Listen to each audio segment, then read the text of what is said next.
సత్యమైనది దూరముగాను బహులోతుగాను ఉన్నది, దానిని పరిశీలన చేయగలవాడు ఎవడు అని పరిశుద్ధ గ్రంథమందు ప్రసంగి 7వ అధ్యాయం 24లో రాయబడి ఉన్నది.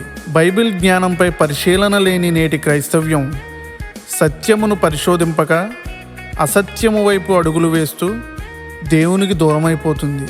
ఈ తరుణంలో బైబిల్ జ్ఞానాన్ని ప్రతి ఒక్కరూ నేర్చుకోవాలని, దూరముగాను బహులోతుగాను ఉన్న సత్యవాక్యమును పరిశీలన చెయ్యాలి అంటే అనుదినము పరిశుద్ధ గ్రంథాన్ని పరిశోధించి చదవాలని కోరుకుంటూ ఈ చిన్న గీతిక మీ Christ gospel service team, Kadiyam M Rajasekhar గారు.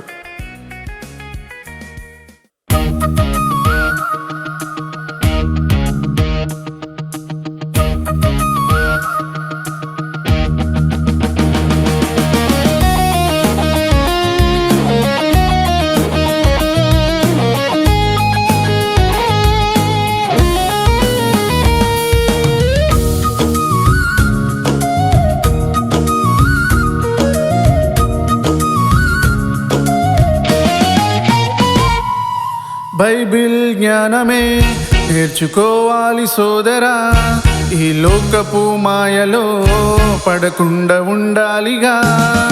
బైబిల్ జ్ఞానమే నేర్చుకోవాలి సోదరా, ఈ లోకపు మాయలో పడకుండా ఉండాలిగా. దుష్టుల యోచనలు మనము చేయనే కూడదు, పాపుల మార్గమున మనము నడవనే కూడదు. కూర్చుండకూడదు అపహాసుకుల చోటిలో, కూర్చుండకూడదు అపహాసుకుల చోటిలో.